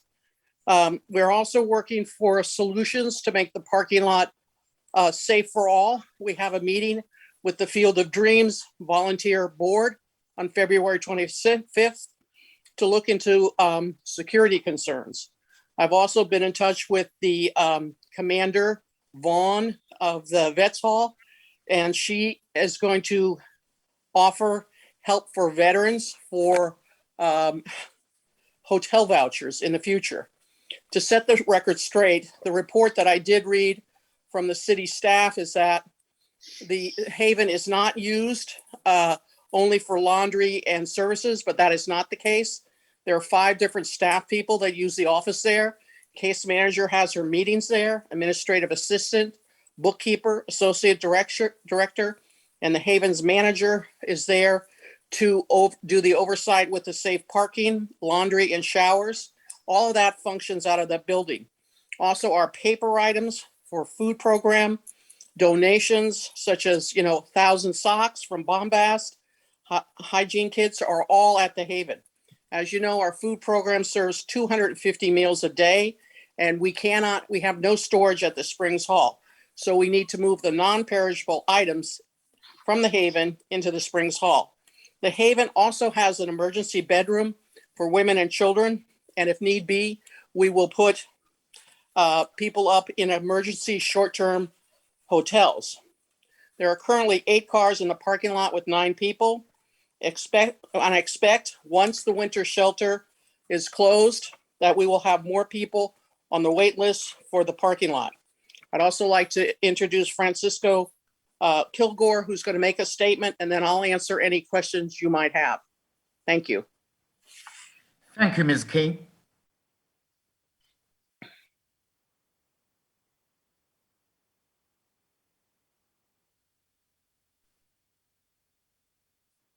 Yes, Kilgore. Hello, everybody. I was wondering if I should wait until after the presentation. No. You want to share some screens with us, or Where is he?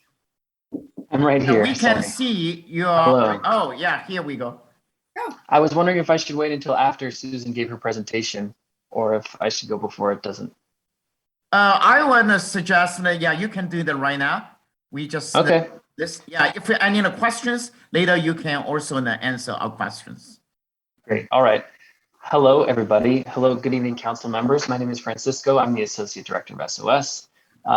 As we discussed at length, the role of safe parking is an essential part of SOS services. By allowing members of our community to safely park, we give them the peace of mind to begin thinking about new opportunities. With the additional benefit of showers, laundry, food, and case management we provide for them, this process can move more efficiently. Simultaneously, SOS provides these same services to more than 150 people who do not have cars and thus cannot use the safe parking program at all.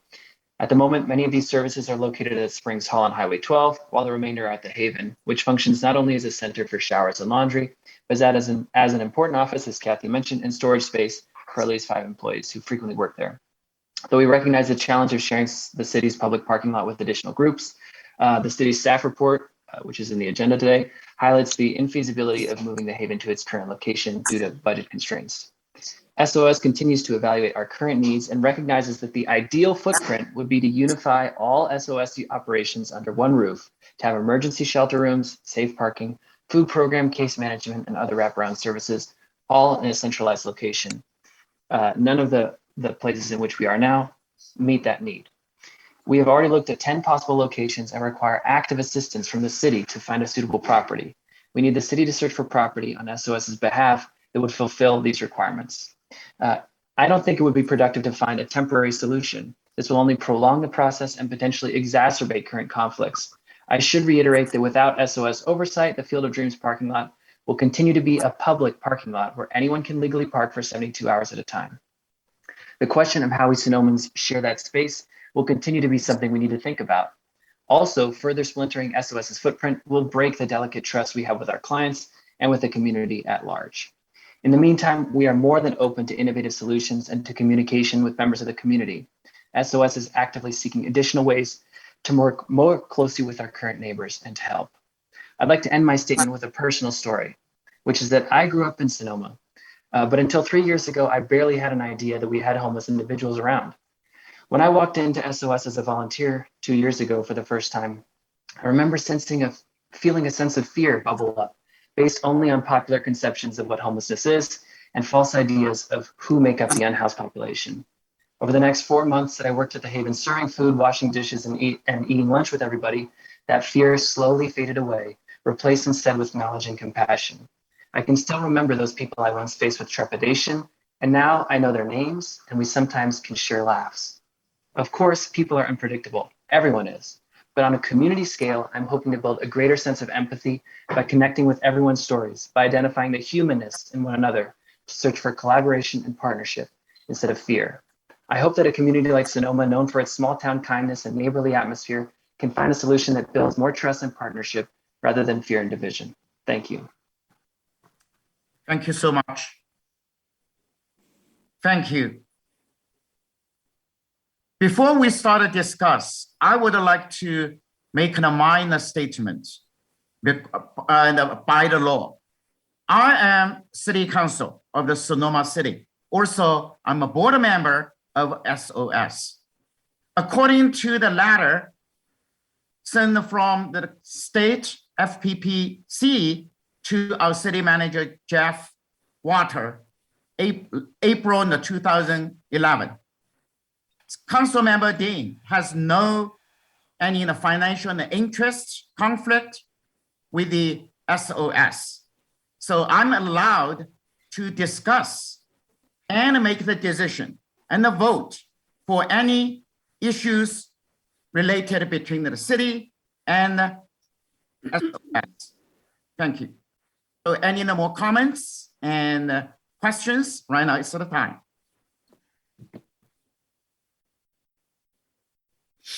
You mean us? Yes. Sorry. Councilmember Felder. You're mute, Paul. I can't hear you, Mr. Felder. There. I'm sorry. In the staff report, we have a comment that we might get more information about the Veterans Hall and the use of part of that parking lot. And I'm looking forward to whether the staff has actually received any more information.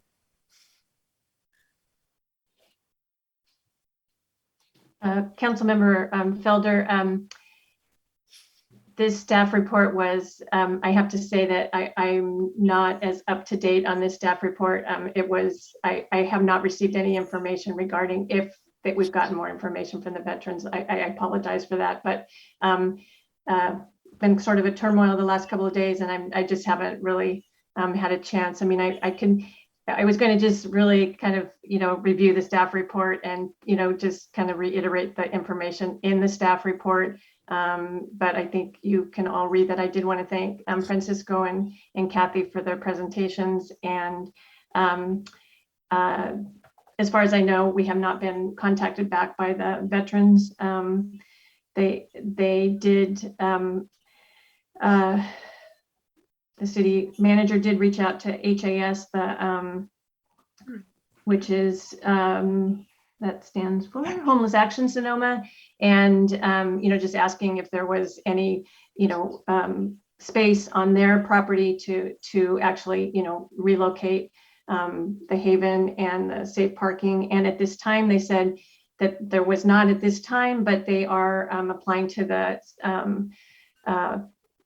county for building permits, and they're in the future there could be some spaces. But again, and I do apologize, I'm just not as up on this this item, and so I could reiterate what's in the staff report, but I think you can read that and you can see what the costs are. I mean, I think the main thing was that to find out what the cost would be to move the Haven over to the public works area, and it's pretty cost prohibitive. And it's just, I mean, it was a good exercise to see what it would be. And we also actually looked into just other temporary buildings, again, pretty cost prohibitive. And it would require monthly rental and of facilities. So that's really my comment right now. Okay, well, thank you for that. It's just that I believe that we had an action item from the last meeting that we would try to get some further information from the people at Veterans Building as to whether we could use that parking lot or not, because it at least gives us the opportunity to be reasonably close to the SOS location for other services, whereas the county yard or the city yard on 8th Street just doesn't seem to work out very well. So I would look forward to us continuing to pursue that so we can get some more information on why we cannot use that parking lot, since it is a public facility and we certainly have reasons that make it a suitable site for some of the homeless. Thank you. Councilmember Agramonte. Yes, thank you. I was contacted by Terry Lean, L-E-E-N, and I'm not clear, possibly our acting city manager can explain his role, but he says, nobody has ever even contacted me, so I don't know what his role is. Will Devon, of course, has contacted me about veterans. I passed that on to Kathy King. So I don't know if we have contacted him. I certainly could forward that on to you, but I don't know what role he plays. I know that Kelso and I agreed that this is not the best place for it. I came to that conclusion. I think I had that awakening. Vice Mayor Barnett, we shook, and I'm ready to be part of the solution. So that's right. So I even put a Venn diagram, right? Is that what it's called? Venn diagram? SOS, Field of Dreams, in the middle, solution. Somewhere there has to be a solution. And I will say that as been offered, SOS has been through 10 properties. I've been requested to stop looking at empty lots and telling Kathy, that's a good place. Well, she explained to me, if there's not a for sale sign on it, stop calling me. So, I'm just saying. So that one suggestion is Terry Lean. And as I said, I'm sorry, I'm not clear about his authority, but I do agree that this is not the best place. But, and so does Kathy King and her organization and her volunteers. So my challenge is, for the Field of Dreams, hopefully once you all meet, is to give us a couple of volunteers who will work with us to look for a location. I actually spotted one. I shared that with Kelso Barnett. It's probably somebody who doesn't want to sell again, but anything that has paper over windows and nothing parked on it, I think it should be accessible. So that's where I am right now. And I know I sort of always put a fun spin on things, but I know this is important. I really know this is important, but I think we need people from the community to make an effort to volunteer along with us to look for property. Thanks. Councilmember Agramonte. Vice Mayor Barnett, please. Yes, thank you, Mayor Ding. I wanted to thank staff for putting together that analysis of moving the building to 8th Street East to the Corporation Yard. You know, I thought that could be a good idea, and I'm obviously compelled by the analysis that it is not. And so I do appreciate that. My goal in bringing that up was just to start thinking of solutions and to, you know, Councilwoman Agramonte's Venn diagram, that's all I care about. And I'm interested in the Vets building parking lot, but I don't think that's going to fix the issue either, in the sense that, you know, obviously the Haven is still across the street. And ultimately, I think we should probably direct all of our energies into finding those solutions and finding a new location. I know we've talked about this before, but I believe the county is working on a Sonoma Valley South County plan. And similar to our cultural presentation earlier, it would be really good if we had a high level holistic analysis and report for the future. I do want to say I recently met with Francisco talking about these issues, and I was very impressed with him. I'm very impressed with SOS. I probably don't say enough that I think they do very important work, and I'm grateful that they are in our community.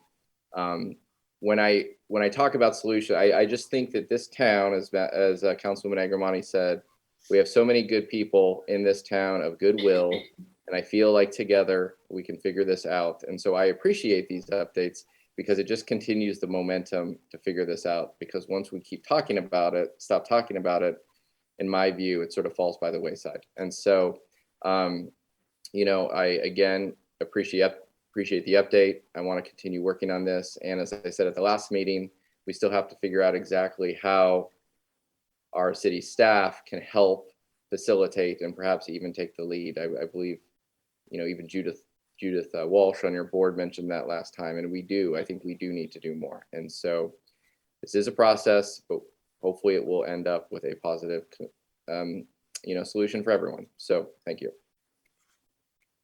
Thank you. Councilmember Felder, please. Thank you.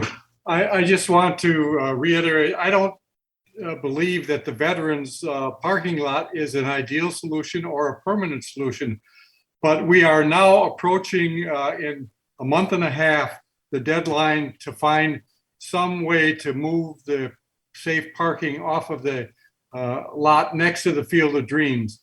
And I'm hoping that at least we can come up with a temporary solution that accomplishes that much, that still satisfies the basic needs that they need.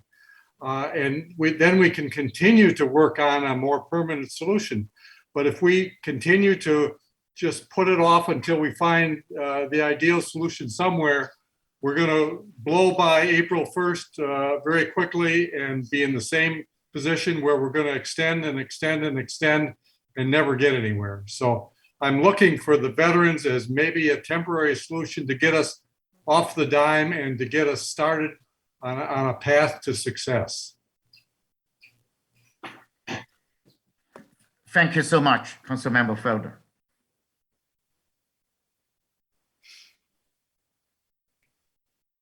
Any questions and comments? If not, I would like to open to public to listen more comments from our local community. Mayor Ding, first we have Susanna Bond. Hi, Susanna Bond, it's your turn.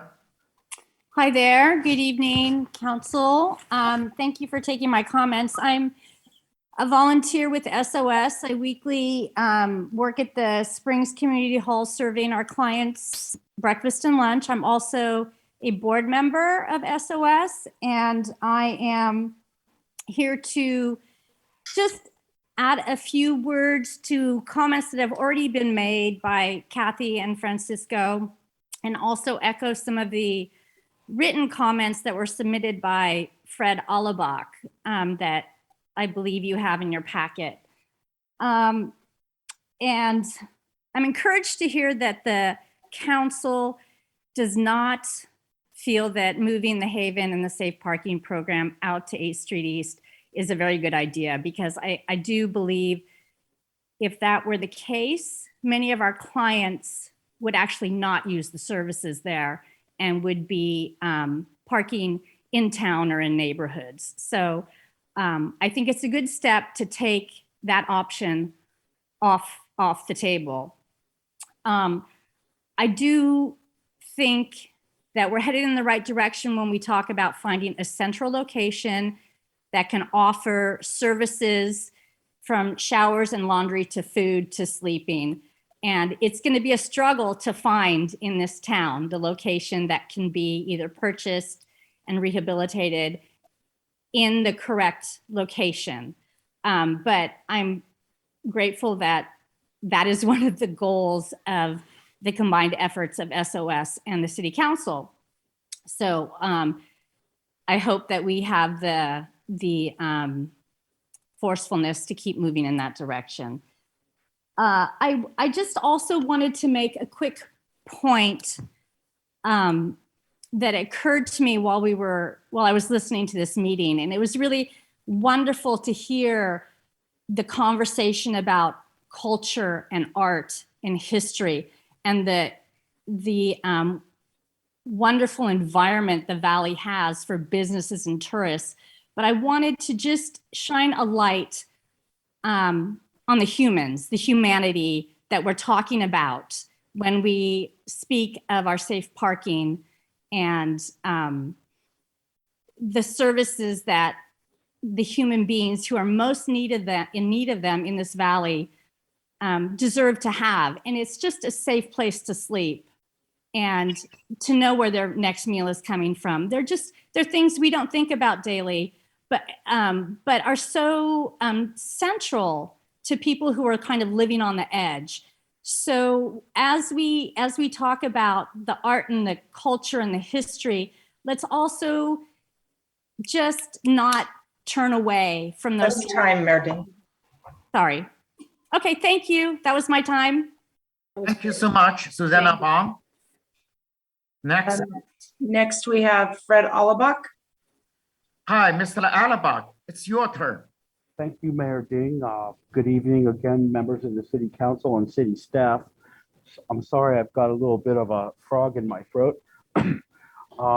I'd just start out with saying that I don't believe that crime is an issue there at the SOS parking lot, but that's really the kind of pretext of why SOS has to be moved. But the crime rate there is not any more than it is anywhere else in town, and there's old incidents, one of which was not even somebody from SOS. So I think that the compatibility issue over crime is just really not there. And and as Francisco said, you know, people are scared of strangers. I looked at the Google Earth or a map of Sonoma, and I saw that the current location is relatively low density. And if you take a third of a mile radius from the corner of the plaza and look where are you going to put SOS in the central location, you're going to end up with way more compatibility issues from neighbors than you've got now. So you have a fact on the ground that I think should just stay where it is. And the land is too expensive to even do an SB9 unit. The land is, I don't see how the city is going to get land for this. And if you could find a lot for this, then I would suggest that you actually look for a 50-unit affordable housing project that can have SOS there on site as well, and really hit it out of the park here. Because if you can go to bat and find a lot like this, then you can go to bat and find a lot for a couple of 50-unit affordable housing projects too, that we've had housing crisis since 2008. Let's see here. me see, I'm working my way down my list here. So I would suggest that you extend the overnight parking MOU when the date comes up. I don't see how you could possibly vote to evict SOS in a month if you can't find a place. To me, that would just be really inhumane. I would suggest that you think about possibly repurposing the small baseball field. The city has 1 homeless service and 7 baseball fields. So I think that, and the population is getting older. So I think that it would be acceptable to repurpose one of those. And I would ask you also to adapt the use permit to allow wraparound services on the existing site now. I'm not sure if I'm running out of time, but those are my basic points, and That's time. that's it. Thank you. Thank you so much, Mr. Alabak. Mayor Dean, next we have Claudia Robbins. Hi, Claudia Robbins, it's your turn. Thank you, Mayor Ding and council members. I want to echo Susanna Bond's comments. I'm very glad to hear that the public works area is likely off the table. It's for money, I understand, but I personally thought it was appalling to have, to even consider putting some of our most vulnerable people who lack transportation out on 8th Street East, away from the services in the city, that it just meant, as other people have said, that people would not take advantage of services. They would get more lost than they are already. I think that sometimes people, and Fred has made, and Susanna also spoke about humanity, to consider humanity. I think that that's partly what people have forgotten sometimes, and are saying, why don't those people go elsewhere? And I've heard those statements. We don't want those people in our town. And knowing a family who is about to be displaced and who is about to become homeless with children or unsheltered with children, I can say that I think that we have a lot to do to help people who are homeless in our community. And so I appreciate that the City Council will continue to look for an appropriate place to work with Kathy King, to work with Francisco. And I'm the voice of other people who don't often speak up loudly at public meetings. As has happened, there's a huge outpouring of people from the Field of Dreams who did not want people who were homeless in their area. But there are many of us who think we need to keep a central place for people who are unsheltered and central services. Thank you. Thank you, Claudia Robbins. Appreciate it. Couple more seconds to see if anyone else raises their hands. Okay, yeah, we can wait. Doesn't appear that they are, Mayor Dean. Okay. All right, let me close the public comments. Any further discussion and comments? Right now it's time. Vice Mayor Barnett, please. Thank you, Mayor Ding. I actually liked what Fred Alabak had to say regarding perhaps developing a affordable housing site and perhaps also incorporating SOS. Obviously, this is a way down the road, but I think it's a good vision, or I think it has merit, and I think it's worthy of exploring. So maybe this question is for probably David. We obviously have an affordable housing trust fund, thanks to a former council and also Councilwoman Agramonte. I believe 1% of our TOT funds the Affordable Housing Trust Fund, and clearly that is designed for affordable housing. Would homeless services also fall under that purview, and could that be a fund we could access for sort of developing, this South Valley sort of homeless service 2.0? I'm going to jump in there. Okay. I know. I've looked at the when the Housing Trust Fund was set up. It doesn't particularly talk about homelessness. as it's more housing needs. And so we could, I mean, if you want, I can send you what was approved when that was set up. And so you can take a look at it. I think we've looked at that before, and it doesn't really fall under that particular fund. So but we could, you know, it could be, and we could also run it by the attorney too. So Okay, thank you. Great. Wonderful. Good question. No question. Yeah, we try find any possibilities. Resource, not only the money, resources. Right. So may I ask a question, Mr. Sure. Mayor? I think an ad hoc committee who is meeting. I don't know. You need to know who it is, but I think meeting with the Field of Dreams people. I believe a couple of years ago there were a couple of members from the Field of Dreams that said that they would help looking for a location. So I'd sort of like to bring that issue up again. And Vice Mayor Barnett, I really appreciate your bringing up the issue of the South County plan. In fact, the mayor and I are going to be meeting with Susan Gorn to discuss that very thing. And we're so fortunate that COTS in Petaluma has said they want to partner with us because the North County has a plan and now we can have something as well. And there's another gentleman, Andrew Henning, who was overseeing homeless in Fairfax, to be exact, no, San Rafael, which had a very serious problem. And now he is consulting, got into private business. He'll be consulting with the city of Petaluma and is working with them on their homeless issues. So it might behoove us to piggyback on what they're doing and be able to possibly share information, maybe possibly have a way for Mr. Henning to join us. I think BJ Bischoff may be involved in this as well. But I know that Andrew Henning is very, very informed on homelessness. And it would be great to see what their plan is in Petaluma.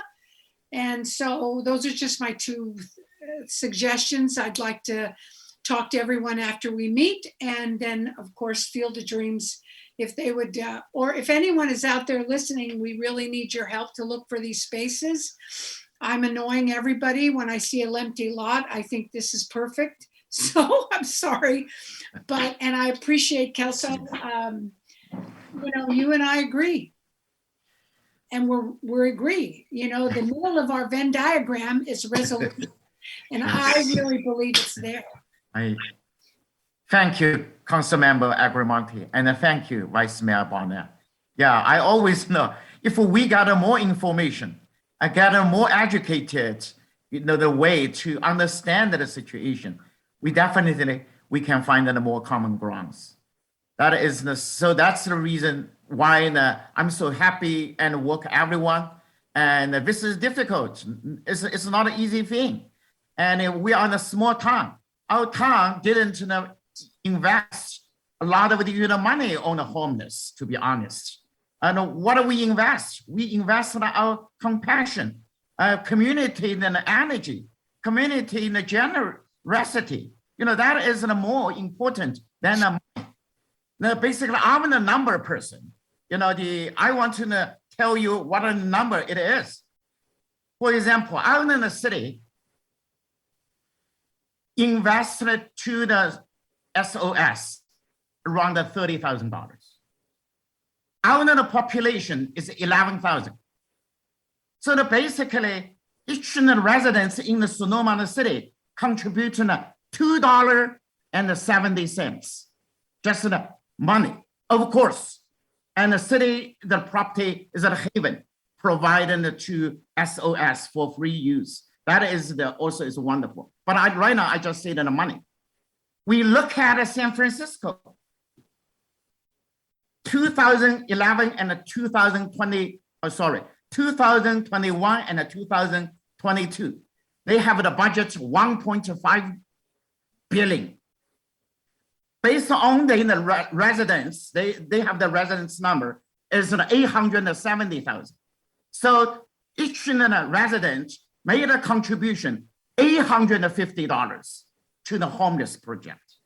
Compared to out in the city, $2.70. So, sometimes we cannot use this kind of number, making a straight comparison, but at least tell you something. Out in the homeless population didn't use a lot of resource from the out in the city's money, number one. And also from another side, they live here, they work here, they spend the money here, also they pay the taxes.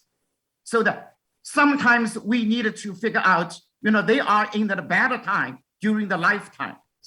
Sometimes we can help him a little bit and then, help them turn over a new page of their life. So that is a different way out in Sonoma. So again, I want to appreciate it. And also last time, I so much appreciate it. And the lady, her last name is Slaujun, or volunteer, when I help SOS finding the good locations. That is how, encouraging the people. Yeah, I'm very, very, moved for they now. But definitely we need to work hard. We work hard and find a resolution. And also we are not only using the emotional, we're using scientific. For example, why? And we cannot move to the 8th Street East. Okay, we did a feasibility study. We have the numbers. So in this way, we want to feel more comfortable. So that is my, the thoughts. So that today, I don't think we have any, the motion to prove, because we are still waiting for, and the extension. Maybe in the next meeting, we want to do something. Yeah. More comments and questions? Thank you, Mr. Mayor. Thank you. If there are no any further question, and also we don't have any motion, we will move forward. Okay.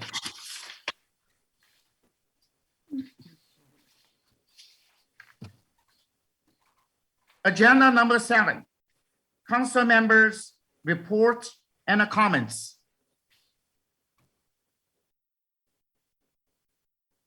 If anyone want to? Mr. Mayor, if I may interrupt, don't we have to do something about agenda 6.2? 6.2, we will move it to the next time, because already changed the schedule when we started the meeting, and when we approve that agenda, we already took it out. Susan Casey request we continue 6.2 to our next meeting. Okay, thank you. Yeah, thank you.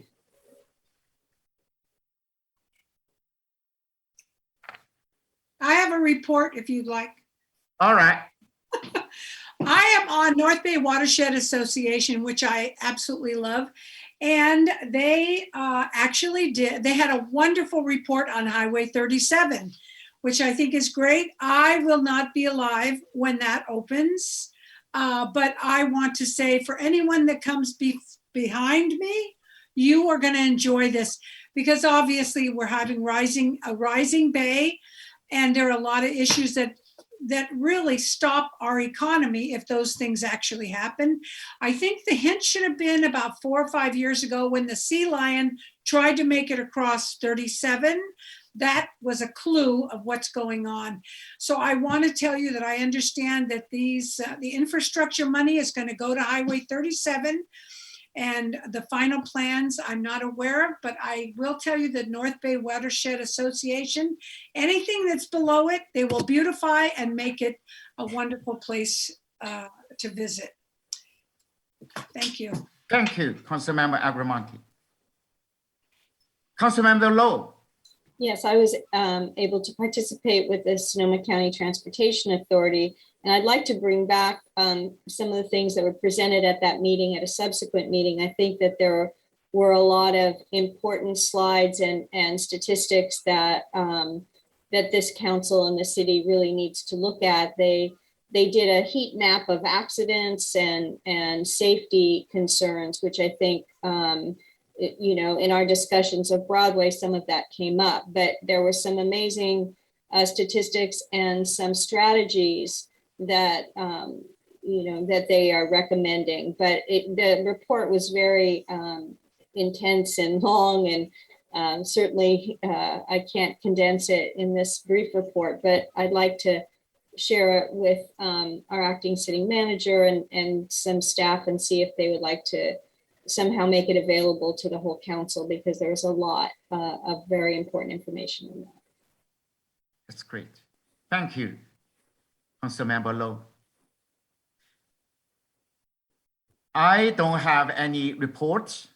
Maybe next time I will report something. If not, let's move on. Excuse me, Mayor. Yes. I have a comment I'd like to make. Oh, sure. Yeah.